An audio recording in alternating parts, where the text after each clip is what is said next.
नमस्कार, मैं उपेंद्र कश्यप और आप देख रहे हैं फोर्थ न्यूज। आज मेरे साथ देश के चर्चित प्रतिष्ठित वरिष्ठ पत्रकार हैं उर्मिलेश सर और कई किताबें लिख चुके हैं। सर ने किताब लिखा बिहार का सच। आज हम जानना चाहते हैं सर से कि सर बिहार का वास्तविक सच क्या है। आज आप पूरा भ्रमण किए जाति के मुद्दे पर और राजनीति के मुद्दे पर। बिहार का सच आपको अब कैसा लग रहा है? नहीं, बिहार में देखिए, जब मैं था यहाँ और जब मैं किताब ये मैंने लिखी थी, ये 1990-91 की बात है जब ये किताब आई थी। तो तब से अब में काफ़ी चेंज आया है, काफ़ी जैसे नेटवर्क जो जाल सड़कों का है, थोड़ा डेवलपमेंट हुआ है, इंफ्रास्ट्रक्चर डेवलप हुआ है।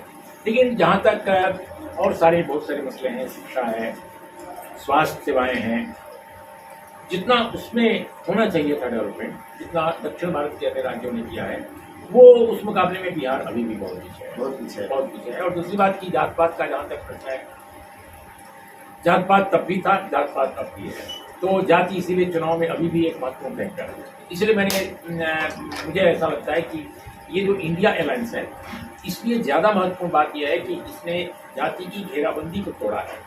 पहले था कि इंडिया ब्लॉक ने जाति की घेराबंदी को तोड़ा है, इसलिए तोड़ा है क्योंकि इंडिया अलायंस में एक मेजर पार्टनर जो आरजेडी है, उसको समझा जाता था कि यादव MY की पार्टी है, हमेशा कहते MY यानी आरजेडी। इसी तरह से जेडीयू को समझा जाता था कुर्मी और थोड़ा बैकवर्ड कम्युनिटी है, एक्सट्रीम बैकवर्ड, इनकी पार्टी है। लेकिन इंडिया ब्लॉक ने इस बार हम देख रहे हैं, मैं घूम रहा हूँ कई जगह, कई इलाकों में, पूरा लोकसभा क्षेत्र में मैंने देखा कि इंडिया ब्लॉक के साथ आरजेडी ने तेजस्वी के नेतृत्व में वो एक नई बात की है। वो ये है कि उन्होंने अपने को MY के घेरे से बिल्कुल बहुत बड़ा घेरा किया है। की बात उन्होंने बैकवर्ड कम्युनिटी को जोड़ा है बहुत बड़े पैमाने पर, जो EBC जो जेडीयू के साथ था वो भी आया है। इसके अलावा उन्होंने कुशवाहा समाज को जोड़ा है, जो आमतौर पर लौकुश कहा जाता था, जो जेडीयू को।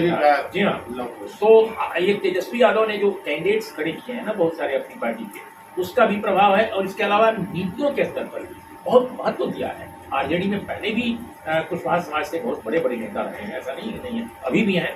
तो लेकिन इन्होंने आधार बढ़ाया है, पहली बात। दूसरी बात, अपर कास्ट को भी तेजस्वी ने कभी एंटागोनाइज नहीं किया, कभी नहीं। उनको एक जैसे होता है, मीडिया में भी खासी वर्ग के लोग होते हैं। मीडिया में दलित कितने हैं, मीडिया में आदिवासी कितने हैं, मीडिया में यादव कितने हैं, मीडिया में कोयली कितने हैं, मीडिया में कितने, बताइए ना आप हमको, कितने लोग मीडिया में। प्रमोद रंजन ने विश्लेषण किया था, किताबें जानते हैं, प्रमोद रंजन ने बहुत अच्छा काम किया है।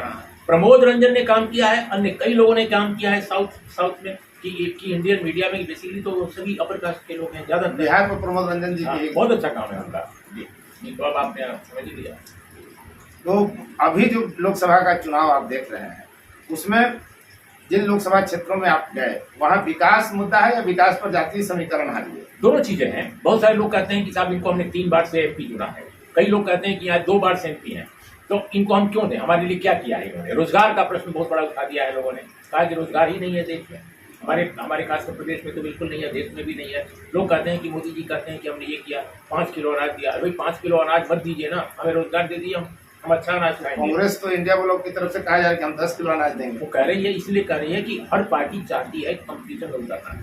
अगर आप 5 किलो अनाज दे करके लोगों को खरीद रहे हैं, उनका मत खरीद रहे हैं, तो कांग्रेस अगर कहेगी कि हम आपको 5 किलो भी नहीं देंगे, तब तो उसको ही नहीं मिलेगा, 10 किलो कहेगी, क्योंकि आपने एक गलत परंपरा की शुरुआत की है बीजेपी ने, तो इसलिए उसको कहना पड़ेगा। कॉम्पिटिटिव ये तो है ना मामला।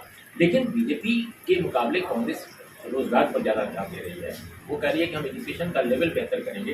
ये तो स्कूलों को भी प्राइवेटाइज कर रहे हैं बीजेपी के लोग। ये तो प्राइवेटाइजेशन के भूत हैं। भारतीय जनता पार्टी की पूरी नीतियां जो हैं वो भूत पैदा कर रही हैं प्राइवेटाइजेशन का, और ये अभूतपूर्व है भूत। ये सबको डिस्ट्रॉय कर देगा, पूरी शिक्षा को डिस्ट्रॉय कर देगा, समझ रहे हैं ना। मैं किसी पार्टी का समर्थक नहीं हूँ, लेकिन मैं साफ साफ कहता हूँ कि मैं प्राइवेटाइजेशन के विरुद्ध हूँ, मैं जातिवाद के विरुद्ध हूँ। तो जातिवाद कौन नहीं कर रहा है? जातिवाद भी कर रहा है, लेकिन ज्यादा कौन कर रहा है? आप स्वयं भी मुझे अभी बता रहे थे कि सारे राजपूत नेताओं को यहाँ उतार दिया गया है मैदान में बीजेपी की तरफ से, सो दैट की पवन सिंह के प्रभाव को निष्प्रभावी करके और उपेंद्र कुशवाहा को जिताया जाए। आपने स्वयं बताया, मुझे तो मालूम भी नहीं था। तो इसका मतलब कि बीजेपी जो ये कहती है कि वो हिंदुत्व की पार्टी है, वो स्वयं जातिवाद करती है, और जातिवाद नहीं करती तो यहाँ पर मोहन यादव नाम के एक सज्जन को मध्य प्रदेश से क्यों उतारती? मोहन यादव को कितने लोग यहाँ जानते बिहार थे? में प्रचार करने के कितने लिए लोग जानते आया। थे? ठीक है, मुख्यमंत्री बनने से पहले उनको यहाँ कोई नहीं जानता था, मुख्यमंत्री बन गए उनको जानेंगे लोग, लेकिन अब यहाँ घूम रहे हैं, कह रहे हैं कि 15% यादव भाई हैं हमारे, लेकिन उनको कोई पूछ नहीं रहा है। अरे भाई, आप नहीं पूछ रहा है तो आप अपनी पार्टी से कहिए ना कि यादवों को पूछे। तो यादवों को जब भी होता है जेल में डालते हैं या मारते हैं या पीटते हैं या उनको नौकरी से बाहर करते हैं। तो ये ढोंग है ना। मोहन यादव कह रहे हैं कि हम तो पिछड़ों के बड़े हितैषी हैं, तो पिछड़ों के हितैषी हैं। अभी भारत की संसद में पास कराया आदरणीय मोदी जी ने एक बिल, जिसके तहत महिलाओं को आरक्षण मिलेगा, लेकिन महिलाओं के आरक्षण में ओबीसी की महिलाओं को अलग से आरक्षण मिले, तो कांग्रेस ने भी नहीं उठाया। लेकिन वो तो अब सपोर्ट में आ गई है। और सवाल यह है कि मोदी जी तो स्वयं अपने को पिछड़ा कहते हैं। लालू जी बिल भी फाड़े थे इसीलिए कि भाई महिलाओं को भी तो आरक्षण। लेकिन मोहन यादव की पार्टी ने नहीं किया। मोहन यादव को सवाल उठाना चाहिए कि उनकी पार्टी क्यों नहीं महिलाओं को देती है। दूसरे विपक्ष में तो नहीं उस पर मुद्दा विपक्ष उठाया। तो लगातार कर रहा है। विपक्ष ही वो पार्टी है जो महिलाओं में ओबीसी आरक्षण की बात को उठा रहा है, और पहले भी उठाया था। हाँ, बीजेपी में भी 2 नेताओं ने उठाया था सीट में। मैं तो स्वयं पार्लियामेंट कवर करता रहा हूँ। पार्लियामेंट की जो मीडिया एडवाइजरी कमेटी है उसका मैं चेयरमैन भी रह चुका हूँ, खासकर राज्यसभा की। मैं एक बार वाइस चेयरमैन रहा। मैं हमेशा नियमित रूप से पार्लियामेंट कवर करता रहा हूँ। 2 नेता बीजेपी के मुझे आज भी याद हैं जो ये सवाल को उठाते थे ईमानदारी से, लेकिन मोहन यादव तो नहीं उठाए। वो थे गोपीनाथ मुंडे और उमा भारती। कभी मोदी जी ने नहीं उठाया। मोदी जी तो पिछड़ों के आज बड़े नेता अपने को मानते हैं, लेकिन पिछड़ों का सवाल कब उठाए? आप बताइए हमको, कब उठाए?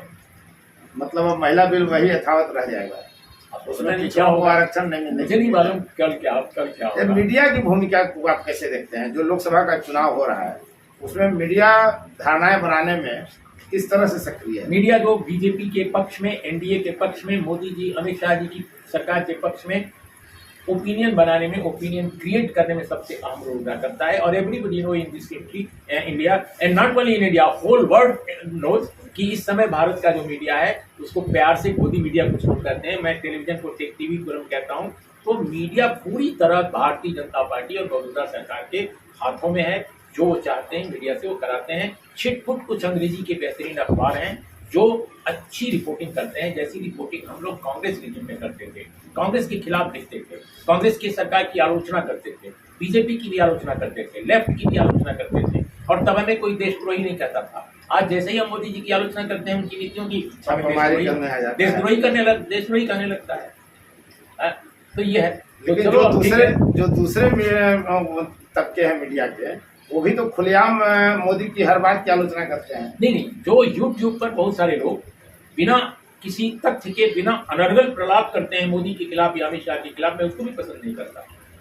जो लोग कहते हैं कि कांग्रेस ये कर देगी, इंडिया ब्लॉक ये कर देगा और बीजेपी बिल्कुल रसातल में चली जाएगी, मैं तो उसको भी नहीं पसंद करता। क्योंकि मैं तो तथ्यों के आधार पर पत्रकारिता करने को हमेशा अपने जीवन का मकसद माना और आज भी मानता हूँ। बहुत बहुत धन्यवाद सर, शुक्रिया। फोर्थ व्यूज, चौथा विचार, बाकी ठीक है।